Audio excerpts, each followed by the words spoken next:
Welcome to my YouTube video series asking the big question, क्या mutual funds आपके लिए सही है? Let's dive right into it. पिछले एक वीक में मेरे पास बहुत सारी queries I and all of them had the same crux कि हमें अपना पैसा कहां इन्वेस्ट करना चाहिए।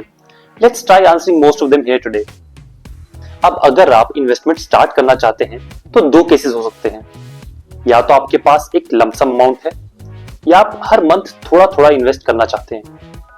Before going on either path, मैं एक बात क्लियर कर दूं कि मैं 25 दिन में पैसा डबल करने वाली कोई स्कीम नहीं बता रहा हूं। यहां हम बात करेंगे slow and steady wins the race वाली। अब आते हैं फर्स्ट केस पर, जहां हमारे पास एक फिक्स्ड अमाउंट है, 1 लाख, 2 लाख या 5 लाख, जिसे हमें कहीं इन्वेस्ट करना है। अब यहां भी दो केसेस हो सकते हैं। फर्स्ट केस जहां आपकी रिस्क एपेटाइट अच्छी है, आपके पास एक स्टेबल सोर्स ऑफ इनकम है, कोई लायबिलिटीज या लोन्स नहीं है, आपकी फैमिली आपके ऊपर डिपेंडेंट नहीं है। इस केस में आप इन्वेस्ट कीजिए इक्विटी में। पर अगर आप अपने पैसे को सेफ रखना चाहते हैं और जरूरत पड़ने पर कभी भी निकालना चाहते हैं तो आप इन्वेस्ट कीजिए डेट में। डेट को सिंपलीफाई करूं तो मान लीजिए कि आपकी म्यूचुअल फंड्स बॉन्ड्स जैसे इंस्ट्रूमेंट्स में इन्वेस्ट करेंगे। मतलब कोई एक पार्टी किसी दूसरी पार्टी को पैसा लेंड कर रही है, रिस्क इसके साथ भी एसोसिएटेड होता है। लेकिन यहाँ हमारे पास सेफ्टी रेटिंग एजेंसीज हैं जो रिस्क पूरा एनालाइज करती हैं।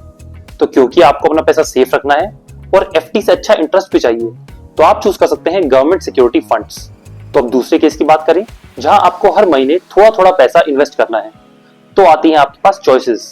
अगर आप टैक्स पेइंग सिटीजन है तो आपकी फर्स्ट चॉइस हो सकती है ईएलएसएस, जहां आपका पैसा 3 साल तक लॉक्ड रहेगा और आपको मिलेंगे इसके बदले में 1.5 लाख तक के टैक्स बेनिफिट्स।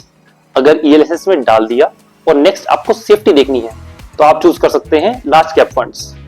नेक्स्ट, अगर लार्ज कैप की सेफ्टी ले ली, थोड़ी ग्रोथ भी चाहिए, तो आप चूज कर सकते हैं स्मॉल कैप फंड्स। लेकिन आपको यह भी पता है कि कौन सा सेक्टर अच्छा चल रहा है और कहां इन्वेस्ट करना है, तो नेक्स्ट आप चूज कर सकते हैं सेक्टोरल या थीमेटिक फंड्स भी। अब अगर फिर भी कंफ्यूजन रहती है तो I am there, hit me up, consult a financial advisor. I am here to resolve your queries. और बदले में, if you like my content and want to support my videos, hit that like and subscribe button.